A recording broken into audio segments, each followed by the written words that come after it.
how come you're so fast? I said, just try my bike. Meet Wim, a pioneer who turned the world upside down with his lying down bikes. A champion, a creator, living by one rule. Be different. Step into his garage, unravel his story with us. What drives the man behind the machine? Let's find out. Hi Ming, I'm Wim van der Assum, and in all my life I was a pioneer. Finding out things, doing things the other way all people do. I started with biking around the world with a normal racing bike with luggage on it. Cycled, put them on airplanes and that kind of stuff, which was very new at that time in the 70s. I was looking for a better bike to do more things with bikes, and it was roughing, these rough terrain bikes, but they were not available at that time. And after that I found out that a three-wheel bike with a fairing is very fast. And that makes me very crazy to buy one and to develop more things with it. And I started a bike shop with it, and it was a very niche product and very difficult to get customers because it's very rare and very awkward for most people because it's not normal in that kind of position on a bike because they are all used to old bikes. It was 1983, and I was looking for a mountain bike, but there were no mountain bikes available. They were not there at that time.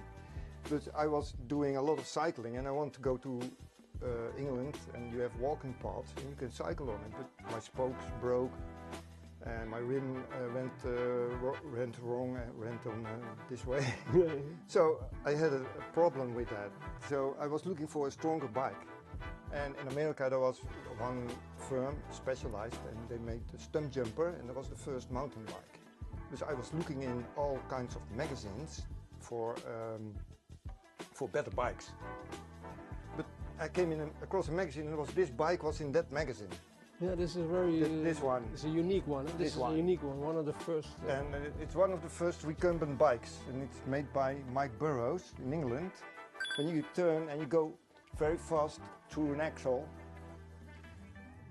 the bike will go this. But you see, it still doesn't fall over. You know. Huh? Because when you go with 80 k's in a curve, it will stay on the ground. 80 k's, you cycled 80? Yeah? Yes, 80 I did. kilometers In Germany, yes. Without electric? Yes, without electric. My but God. the builder of this one had the same bike, but he has this fairing. He had this fairing on it. You know, this one was put in there. Oh yeah, for more speed. And we were on a aerodynamic. We were on a race, and every 3 rounds he came along me. Because he was faster, much faster. I say, how come you're so fast? I said, just try my bike. This bike was in there. Yeah. I think it's the same, but there was just a body over it. And I did not much power. I brought not much power in it, but I went about 40 k's an hour with less power. So I was amazed. I say, just make me a fairing like that, you know. I had to wait for half a year, you know, and I got a fairing. So that was my means of transportation. It went my means of transportation. No car. I didn't have a car, so that was my car, you know. And then this name of the bike is a wind cheetah. Wind cheetah. A cheetah is it's an animal which goes fast, and yeah, because of the wind, it's a wind cheetah. You feel like a cheetah. I started a shop in recumbent bicycles, but I didn't build a frame myself. I never built a frame myself, so I want to have a bike which I can build the frame myself. And there was a firm in Dronten who made this kind of bikes. And the frame is made homemade. So I bought the project from them, and it's made from foam and aluminium. It's a dun aluminium plate, and it's made a small coffin of it, like this thick, and I put in here the foam, and I glued it together, and that's the frame I built then. And I put some iron in it for the drivetrain, and then popped it together. This bike is back to back, you're sitting back to back, it's a tandem. And there's four-wheel driven and rear-wheel driven bike. Everyone has his own gears, can choose his own gears. Yeah, I was on the racing circuit in Zandvoort for the car races. And I drove with a guy on the back and with a camera also on the back and making ugly faces to the competitors. They started laugh and we could we could go faster than them than they. On the road. Yeah, yes. Yes, it's. What's driving that pioneering spirit in you? But what drives me is,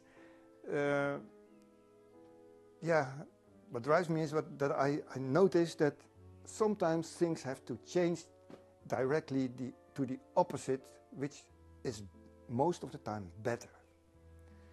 We are in a time that things go wrong, and we have to go more to the natural state. And that's my drive, to go more to the natural state. What's one thing, one wisdom you can share with your experience as a pioneer for so many years? Yes. Don't think you are foolish to do things completely the other way. And don't think of people looking at you, but do your thing yourself. I think that's the core business of the evolution. To be a different person. Wim's journey teaches us the power of daring to be different. How will you embrace what sets you apart?